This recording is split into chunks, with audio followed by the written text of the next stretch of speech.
જીવનમાં પિતા અને સૂરજનું એક સરખું જ મહત્વ છે.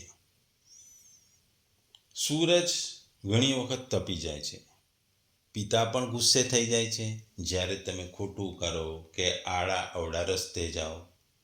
અને સૂરજ વગર જેમ પૃથ્વી પર અંધકાર છવાઈ જાય છે, એમ જીવનમાં પિતા ના હોય તો જીવનમાં અંધકાર છવાઈ જાય છે. ભગવદ્ ગીતા નો અધ્યાય 4 જ્ઞાન કર્મ સંન્યાસો, શ્લોક 34મો ભાગ 2. ભગવાન કહે છે આ શ્લોકમાં કે દંડવત પ્રણામથી, પ્રશ્નથી અને સેવાથી તે તું જાણ, જેમણે તત્વનું દર્શન પ્રાપ્ત કર્યું છે તેવા જ્ઞાની તે જ્ઞાન આપશે. અહીં કહે છે કે ગુરુ એટલે કે બ્રહ્મસોત્રી અને બ્રહ્મનિષ્ઠ પાસે જા, અતિશય નમ્રતાથી અને પૂર્ણ ભક્તિથી તેમને પ્રણામ કર, દંડવત પ્રણામ કર. તેમને પ્રશ્નો પૂછ. હે આચાર્ય, બંધનનું કારણ શું? મુક્તિ કેવી રીતે મળે? અવિદ્યાનું સ્વરૂપ શું? વિદ્યાનું સ્વરૂપ શું? આત્મજ્ઞાનની પ્રાપ્તિ માટેના સાધનો શું? તમારા સમગ્ર હૃદયથી તું ગુરુની સેવા કર. જેને માત્ર શ્રુતિનું જ જ્ઞાન છે તે માત્ર શાસ્ત્રો જ જાણે છે, પણ જેને પ્રત્યક્ષ આત્મજ્ઞાનનો અનુભવ નથી તે આત્મજ્ઞાનની પ્રાપ્તિમાં તેને મદદ કરી શકે નહીં. પરંતુ જે બ્રહ્મક્ષોત્રિય છે અને તેની સાથે જે બ્રહ્મનિષ્ઠ છે, બ્રહ્મમાં સુસ્થિત છે, તે તને એ જ્ઞાન આપી શકશે અને આત્મજ્ઞાનની પ્રાપ્તિમાં મદદ કરશે. માત્ર દંડવત પ્રણામ ચાલશે નહીં, તે તો ધમ પણ હોઈ શકે. તમને તમારા ગુરુમાં અને તેના ઉપદેશમાં સંપૂર્ણ શ્રદ્ધા હોવી જોઈએ. તમારે ખરા હૃદયથી અને પરમ ભક્તિથી તેની સેવા કરવી જોઈએ. આ સ્થિતિમાં દમની કોઈ શક્યતા નથી.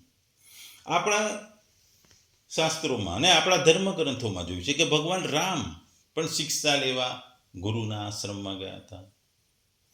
ભગવાન કૃષ્ણ પણ આશ્રમમાં ગયા હતા, જ્યાં એમને સુદામા જેવો મિત્ર મળ્યો હતો. એટલે આપણે ત્યાં ગુરુની મહિમા છે. આપણે સ્કૂલોમાં ભણાવતા હોઈએ એ ગુરુને આપણે ટીચર કે શિક્ષક કહીએ છીએ, જ્યારે આધ્યાત્મિક જ્ઞાન માટે, આત્મજ્ઞાન માટે આપણે ગુરુ રાખીએ છીએ. આપણા ભારતમાં ગુરુ પૂર્ણિમા ઉજવાય છે, ગુરુઓની પૂજા કરાય છે, અને ભારતમાં ટીચર્સ એટલે વર્લ્ડ વાઇડ ટીચર્સ ડે, શિક્ષક દિવસ પણ ઉજવાય છે. ભારતના ઘણા બધા ગુરુઓ પ્રચલિત છે, એમના જ્ઞાનની ખૂબ જ વાતો છે. રામ ભગવાન, કૃષ્ણ ભગવાન પણ જેમ ગુરુ સાહેબ પાસેથી જઈ પોતાને આત્મજ્ઞાન પ્રાપ્ત કર્યું હતું.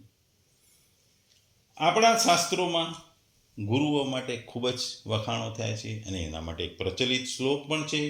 ગુરુ બ્રહ્મા ગુરુ વિષ્ણુ ગુરુદેવો મહેશ્વર ગુરુ સાક્ષાત પરબ્રહ્મા તસ્મૈ શ્રી ગુરુદેવ નમઃ.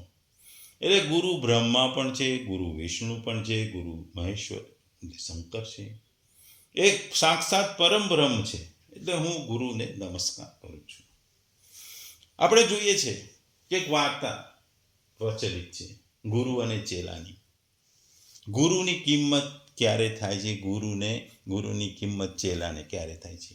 એક રાજ્ય હોય છે, એમાં એક રાજા હોય છે, ખૂબ વિચિત્ર રાજા હોય છે.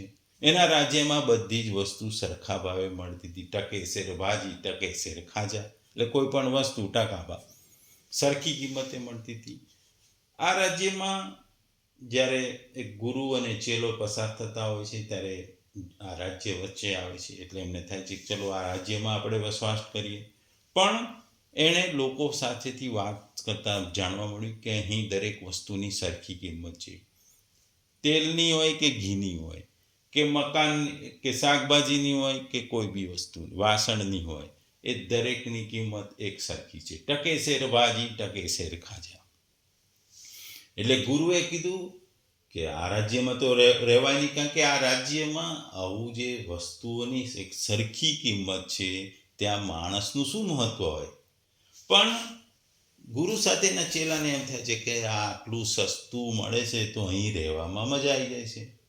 એટલે ગુરુ રાજ્ય છોડીને જાય છે, પણ ચેલો ત્યાં સ્થાયી થઈ જાય છે. ચેલો સસ્તું મળતા એટલે ખાઈ પીને તગડો એકદમ જાડો થઈ જાય છે.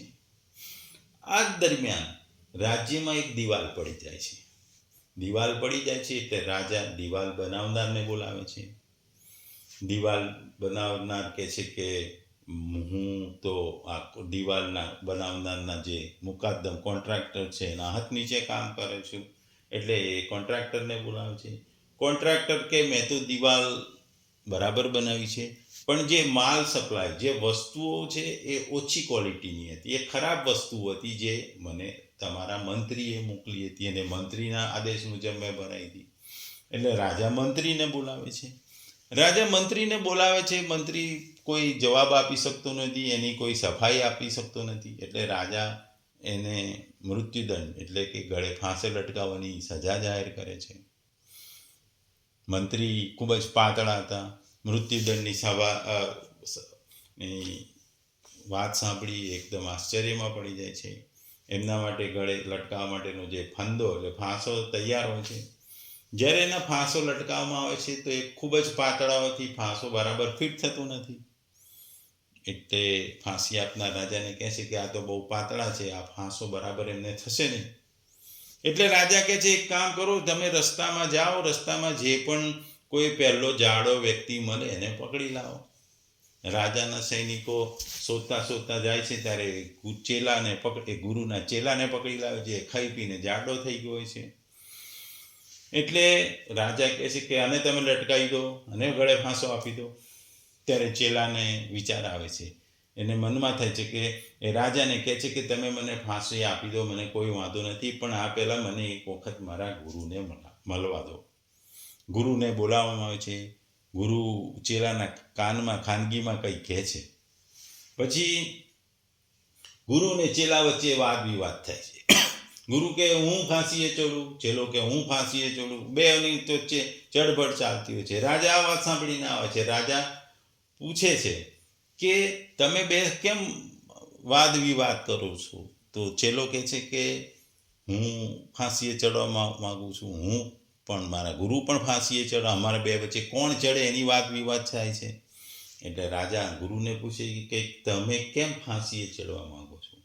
તો ગુરુ કહે છે કે ફાંસીએ ચડવાથી ઘણા બધા ફાયદા છે. આપણને મોક્ષ મળશે, ભગવાનની પ્રાપ્તિ થશે, આપણે ભવિષ્યમાં સુખ, સંસાર, દુનિયામાં આપણે ખૂબ જ પ્રસિદ્ધ થઈ જઈશું.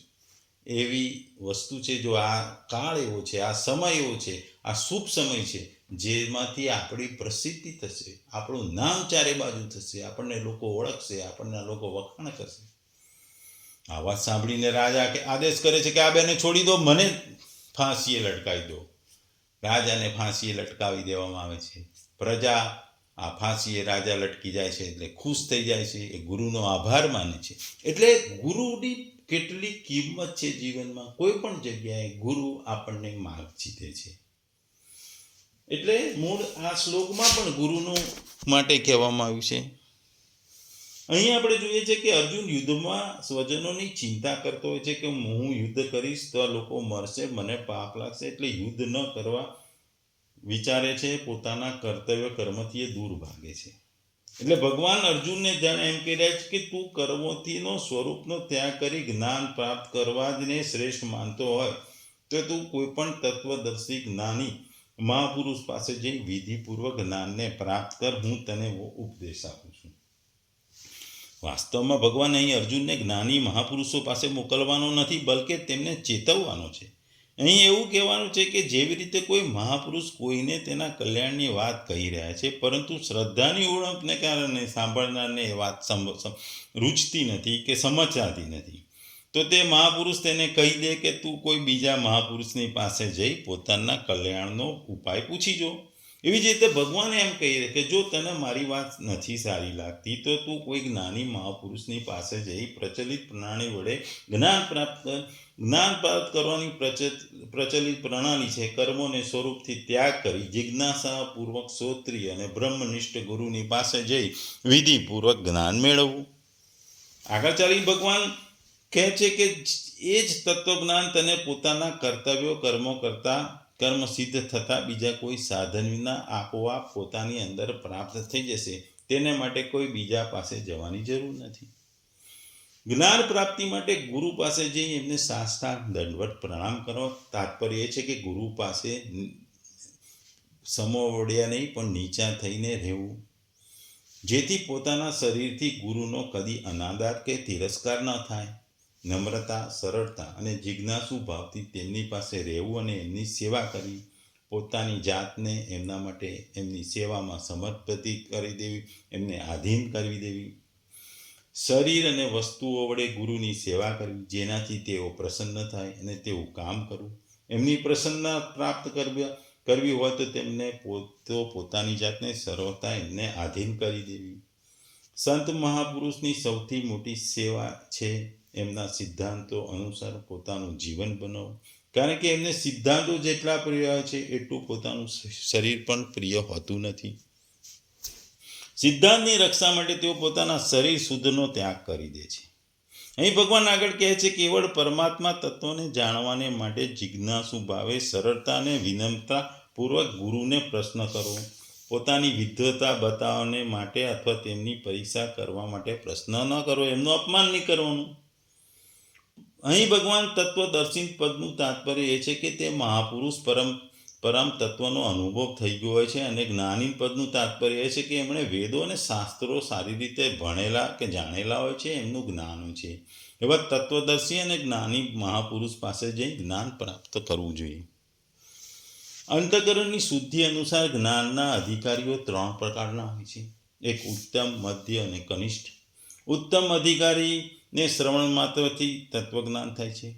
મધ્યમ અધિકારીને શ્રવણ અને મનન અને નિધિધ્યાસન કરવાથી તત્વજ્ઞાન થાય છે. અને કનિષ્ઠ અધિકારીને તત્વને સમજવા માટે ભિન્ન ભિન્ન પ્રકારની શંકાઓ કર્યા કરે છે. એ શંકાઓનું સમાધાન કરવા માટે વેદો અને શાસ્ત્રોનું સારું એવું જ્ઞાન હોવું જરૂરી છે. એ જરૂરી જ નહીં પણ આવશ્યક છે, કેમ કે ત્યાં કેવળ યુક્તિઓ અને તત્વ સમજાવી શકાતું નથી. આથી ગુરુ તત્વદર્શી હોય પરંતુ જ્ઞાની ન હોય તો શિષ્યની જાત જાતની શંકાઓ અને કુશંકાઓ થાય અને જેનું સમાધાન ન થાય. જો ગુરુ શાસ્ત્રોના જ્ઞાતા હોય પરંતુ તત્વદર્શી ન હોય તો તેમની વાતોની એવી નક્કર નહીં એવી જેનાથી શ્રોતાને જ્ઞાન થઈ જાય. તે વાતો સંભળાવી શકે, પુસ્તકો વંચાવી શકે, પરંતુ શિષ્યને કોઈ સારો બોધ કે પાઠ આપી શકતા નથી. એટલા માટે ગુરુનું તત્વદર્શી અને જ્ઞાની બંને હોવું ખૂબ જ જરૂરી છે. મહાપુરુષને દંડવત પ્રણામ કરવાથી, તેમની સેવા કરવાથી, તેમને સરળતાપૂર્વક પ્રશ્નો પૂછવાથી તેઓ તને તત્વજ્ઞાનનો ઉપદેશ આપશે. એનું તાત્પર્ય નથી કે મહાપુરુષને આ બધાની અપેક્ષા છે. વાસ્તવમાં તેમને પ્રણામ, સેવા વગેરે કિંચિત માત્ર પણ ઈચ્છા કે તમન્ના હોતી નથી. આ બધું કહેવાનો અર્થ એ છે કે જ્યારે સાધક આ રીતે જિજ્ઞાસા કરે અને સરળતાપૂર્વક મહાપુરુષ પાસે જઈને રહે ત્યારે એ મહાપુરુષ અંતઃકરણમાં તેના પ્રત્યે વિશેષ ભાવો પેદા થાય, જેનાથી સાધકને બહુ જ લાભ થાય. જો સાધક આ રીતે તેમની પાસે ન રહે તો જ્ઞાન મળે તો પણ તે ગ્રહણ કરી શકતો નથી. જ્ઞાનમ પદ અહીં તત્વજ્ઞાન અને સ્વરૂપ બોધનું વાચક છે. વાસ્તવમાં જ્ઞાન સ્વરૂપ નથી થતું, પરંતુ સંસારનું થાય છે. સંસારનું જ્ઞાન થતાં સંસાર સાથેનો સંબંધ વિચ્છેદ થઈ જાય છે અને સ્વસિદ્ધ સ્વરૂપનો અનુભવ થઈ જાય છે. અહીંયા આગળ ભગવાન કહે છે કે મહાપુરુષ જ્ઞાનનો ઉપદેશ તો આપે છે, એનાથી સાધકનો બોધ થઈ જ જાય એવું નિશ્ચિત નથી. કારણ કે આગળ 39મા શ્લોકમાં ભગવાન કહે છે કે શ્રદ્ધાવાન પુરુષ જ્ઞાનને પ્રાપ્ત કરે છે, કારણ કે શ્રદ્ધા અંતઃકરણની વસ્તુ છે, પરંતુ પ્રણામ, સેવા, પ્રશ્ન વગેરે કષ્ટપૂર્વક પણ કરી શકાય છે. એટલા માટે અહીં મહાપુરુષ દ્વારા કેવળ જ્ઞાનનો ઉપદેશ આપવાની જ વાત કહેવામાં આવી નથી. આગળ શ્લોકમાં ભગવાન શ્રદ્ધાવાન સાધક દ્વારા જ્ઞાન પ્રાપ્ત થવાની વાતો કહેવામાં આવી છે. એટલે ભગવાન કહે છે કે સાધક ગુરુને સમવડ્યો ના થાય.